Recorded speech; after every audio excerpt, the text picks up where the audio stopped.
भक्ति का प्रथम मार्ग है सरलता। एक प्रेरक कहानी। एक आलसी लेकिन भोला भाला युवक था आनंद। दिन भर कोई काम नहीं करता, बस खाता ही रहता और सोता रहता। घर वालों ने कहा, चलो जाओ निकलो घर से, कोई काम धाम करते नहीं हो, बस पड़े रहते हो। वह घर से निकलकर यूं ही भटकते हुए एक आश्रम पहुंचा। वहां उसने देखा कि एक गुरुजी हैं। उनके शिष्य कोई काम नहीं करते, बस मंदिर की पूजा करते हैं। उसने मन में सोचा, यह बढ़िया है, कोई काम धाम नहीं, बस पूजा ही तो करना है। गुरुजी के पास जाकर पूछा, क्या मैं यहाँ रह सकता हूँ? गुरुजी बोले, हाँ क्यों नहीं, लेकिन मैं कोई काम नहीं कर सकता हूँ। गुरुजी, कोई काम नहीं करना है, बस पूजा करनी होगी। आनंद, ठीक है, वह तो मैं कर लूँगा। अब आनंद महाराज आश्रम में रहने लगे। ना कोई काम ना कोई धाम, बस सारा दिन खाते रहो और प्रभु भक्ति में भजन गाते रहो। महीना भर हो गया। फिर एक दिन आई एकादशी। उसने रसोई में जाकर देखा, खाने की कोई तैयारी नहीं थी। उसने गुरुजी से पूछा, आज खाना नहीं बनेगा क्या? गुरुजी ने कहा, नहीं, आज तो एकादशी है, तुम्हारा भी उपवास है। उसने कहा, नहीं, अगर हमने उपवास कर लिया तो कल का दिन ही नहीं देख पाएंगे। हम नहीं कर सकते उपवास, हमें तो भूख लगती है। आपने पहले क्यों नहीं बताया? गुरुजी ने कहा, ठीक है, तुम ना करो उपवास, पर खाना भी तुम्हारे लिए कोई और नहीं बनाएगा, तुम खुद बना लो। मरता क्या ना करता, गया रसोई में। गुरुजी फिर आए, देखो अगर तुम खाना बना लो तो राम जी को भोग जरूर लगा लेना और नदी के उस पार जाकर बना लो रसोई। ठीक है। लकड़ी, आटा, तेल, घी, सब्जी लेकर आनंद महाराज चले गए।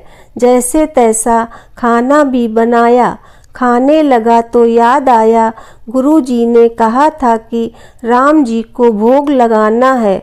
वह भजन गाने लगा, आओ मेरे राम जी भोग लगाओ जी, प्रभु राम आइए, श्री राम आइए, मेरे भोजन का भोग लगाइए।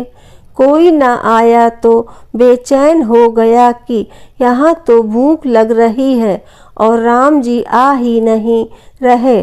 भोला मानस जानता नहीं था कि प्रभु साक्षात तो आएंगे नहीं, पर गुरुजी की बात मानना जरूरी है। फिर उसने कहा, देखो प्रभु राम जी, मैं समझ गया कि आप क्यों नहीं आ रहे हैं। मैंने रूखा सूखा बनाया है और आपको तरमाल खाने की आदत है, इसीलिए नहीं आ रहे हैं। तो सुनो प्रभु, आज वहाँ भी कुछ नहीं बना है। सबकी एकादशी है, खाना हो तो यह भोग ही खा लो। श्री राम अपने भक्त की सरलता पर बड़े मुस्कुराए और माता सीता के साथ प्रकट हो गए। भक्त असमंजस में। गुरुजी ने तो कहा था कि राम जी आएंगे, पर यहाँ तो माता सीता भी आई हैं और मैंने तो भोजन बस 2 लोगों का बनाया है। चलो कोई बात नहीं, आज इन्हें ही खिला देते हैं। बोला, प्रभु मैं भूखा रह गया, लेकिन मुझे आप दोनों को देखकर बड़ा अच्छा लग रहा है। लेकिन अगली एकादशी पर ऐसा ना करना, पहले बता देना कि कितने जन आ रहे हो, और हाँ, थोड़ा जल्दी आ जाना। राम जी उसकी बात पर बड़े मुदित हुए, प्रसाद ग्रहण करके चले गए।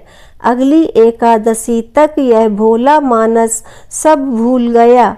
उसे लगा प्रभु ऐसे ही आते होंगे और प्रसाद ग्रहण करते होंगे।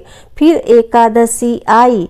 गुरुजी ने कहा, मैं चला अपना खाना बनाने, पर गुरुजी थोड़ा ज़्यादा अनाज लगेगा, वहाँ 2 लोग आते हैं। गुरुजी मुस्कुराए, भूख के मारे बावला है, ठीक है ले जा और अनाज ले जा। अब की बार उसने 3 लोगों का खाना बनाया, फिर गुहार लगाई, प्रभु राम आइए, सीताराम आइए, मेरे भोजन का भोग लगाइए। प्रभु की महिमा भी निराली है। भक्त के साथ कौतुक करने में उन्हें बड़ा ही मज़ा आता है। इस बार वे अपने भाई लक्ष्मण, भरत, शत्रुघ्न और हनुमान जी को लेकर आ गए। भक्त को चक्कर आ गए, यह क्या हुआ? एक का भोजन बनाया तो 2 आए, आज 2 का खाना बनाया तो पूरा खानदान आ गया। लगता है आज भी भूखा ही रहना पड़ेगा। सबको भोजन लगाया और बैठे बैठे देखता रहा। अनजाने ही उसकी भी एकादशी हो गई। फिर अगली एकादशी आने से पहले गुरुजी से कहा, गुरुजी ये आपके प्रभु राम जी अकेले क्यों नहीं आते? हर बार कितने सारे लोग ले आते हैं, इस बार अनाज ज़्यादा देना। गुरुजी को लगा कहीं यह अनाज बेचता तो नहीं है, देखना पड़ेगा जाकर।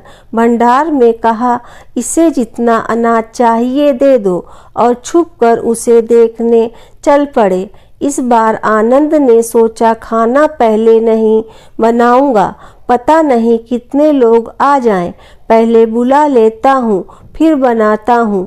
फिर टेर लगाई, प्रभु राम आइए, श्री राम आइए, मेरे भोजन का भोग लगाइए।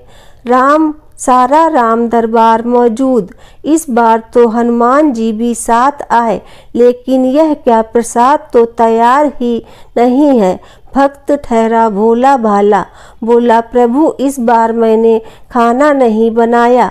प्रभु ने पूछा क्यों? बोला मुझे मिलेगा तो है नहीं, फिर क्या फ़ायदा बनाने का, आप ही बना लो और खुद ही खा लो। राम जी मुस्कुराए, सीता माता भी गदगद हो गईं उसके मासूम जवाब से। लक्ष्मण जी बोले क्या करें प्रभु? प्रभु बोले भक्त की इच्छा है, पूरी तो करनी पड़ेगी, चलो लग जाओ काम से।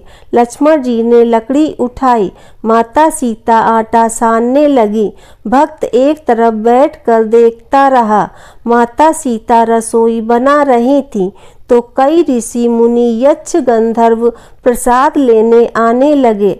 इधर गुरु जी ने देखा खाना तो बना नहीं, भक्त एक कोने में बैठा है। पूछा बेटा क्या बात है, खाना क्यों नहीं बनाया? बोला अच्छा किया गुरुजी आप आ गए, देखिए कितने लोग आते हैं प्रभु के साथ। गुरुजी बोले मुझे तो कुछ नहीं दिख रहा तुम्हारे और अनाज के सिवा। भक्त ने माथा पकड़ लिया, एक तो इतनी मेहनत करवाते हैं प्रभु, भूखा भी रखते हैं और ऊपर से गुरुजी को दिख भी नहीं रहे, यह और बड़ी मुसीबत है। प्रभु से कहा आप गुरुजी को क्यों नहीं दिख रहे हैं? प्रभु बोले मैं उन्हें नहीं दिख सकता। बोला क्यों?